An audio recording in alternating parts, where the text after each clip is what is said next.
Hello student, today our topic is relation between Gibbs free energy and electromotive force of a cell. Gibbs free energy का formula thermodynamics में 11th में सभी लोग पढ़े होंगे। Delta G is equal to delta H minus T delta S, where delta G is Gibbs free energy and delta H is enthalpy change, T is temperature, delta S is change in entropy. हमने वहाँ पर यह भी पढ़ा है when delta G is less than zero, जब delta G की value जो है जीरो से कम होती है, less than reaction is spontaneous, यानी रिएक्शन होता है, प्रोडक्ट का फॉर्मेशन होता है।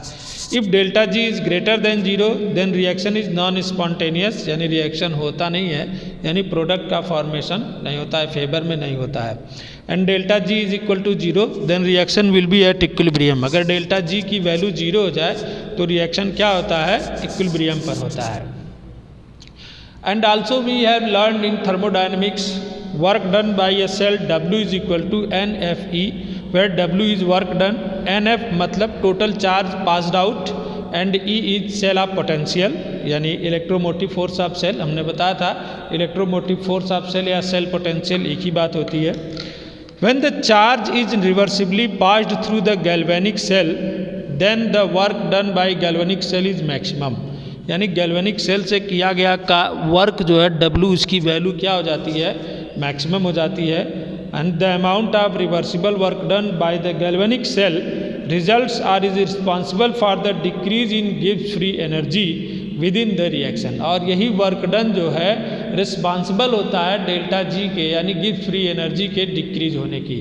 तो हम यहाँ से लिख सकते हैं then delta G is equal to minus W and delta G is equal to W की वैल्यू रख दें minus N F E.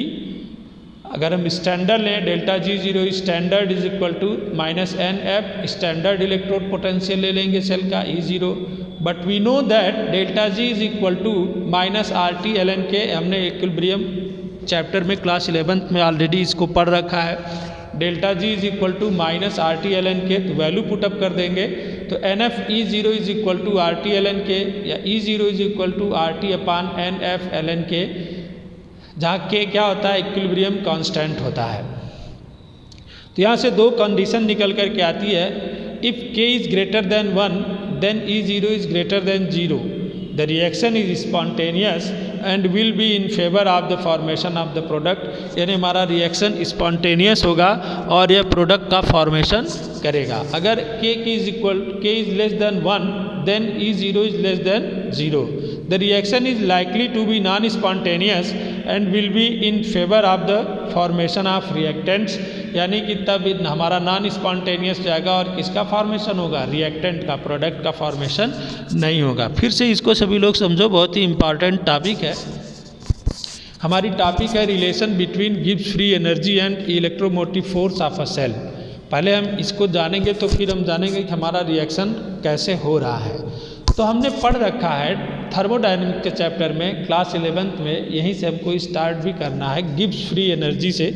Delta G is equal to delta H minus T delta S, where delta G is Gibbs free energy, delta H होती है enthalpy change, T है temperature जो हम लिए रहते हैं, डेल्टा एस होती है चेंज इन एंट्रोपी, यानी डेल्टा एस किसको रिप्रेजेंट करती है, चेंज इन एंट्रोपी को रिप्रेजेंट करती है। किसी भी सेल के द्वारा जो वर्क किया जाता है वह वर्क होता है, उसमें जो है पास हुए टोटल इलेक्ट्रिक चार्ज और उसके सेल पोटेंशियल के मल्टीप्लिकेशन को ही हम वर्क डन बोलते हैं, किसी भी सेल का वर्क डन बोलते हैं। तो W is equal to N F E, where W is the work done by a cell and NF is the total charge pass out and E is the cell potential.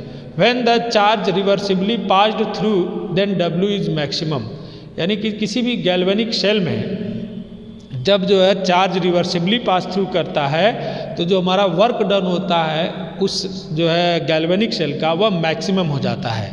तो the amount of reversible work done by the galvanic cell is responsible for the decrease in Gibbs free energy within the reaction, यानी reaction होते समय जो Gibbs free energy है उसकी value decrease करने के लिए यह वर्क डन जो होता है ये क्या होता है, रिस्पॉन्सिबल हो जाता है। Then we can say that delta G is equal to minus W, then if we put the value of W, the value of W is NFE, the delta G is equal to minus NFE.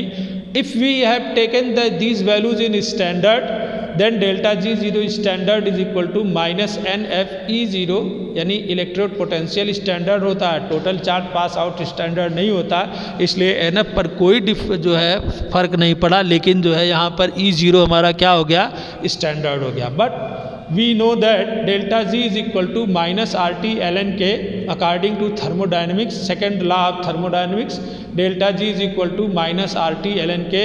तो यहाँ पर हम यहाँ पर लिख सकते हैं delta G0 is equal to minus RT ln K, delta G0 is equal to minus RT ln K.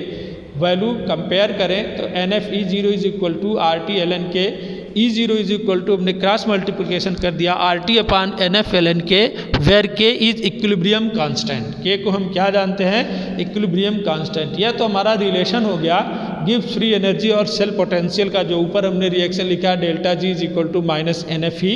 लेकिन हम कैसे जान सकते हैं गिब्स फ्री एनर्जी से कि हमारा रिएक्शन जो है वो स्पॉन्टेनियस है कि नॉन स्पॉन्टेनियस है, यानी प्रोडक्ट बनने का फेवर कर रहा है रिवर्सिबल रिएक्शन, या वह रिवर्सिबल रिएक्शन रिएक्टेंट बनने का फेवर कर रहा है. तो इसमें कह रहा है कि if the equilibrium constant is greater than 1, then the standard electrode potential is also greater than 0, then this reaction is spontaneous and will be in favor of the formation of the product. If the equilibrium constant less than 1, then standard electrode potential is also less than 1, then the reaction is likely to be non-spontaneous and will be in favor of the formation of reactant. तब किसका formation होगा, reactant का formation होगा.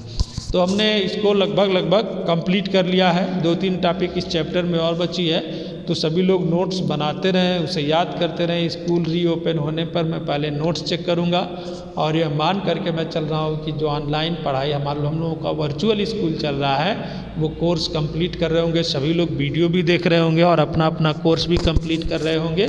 तो फिर इसके बाद हम लोग स्कूल रीओपन होने पर जो चैप्टर बचा रहेगा उसको स्कूल में पढ़ लेंगे.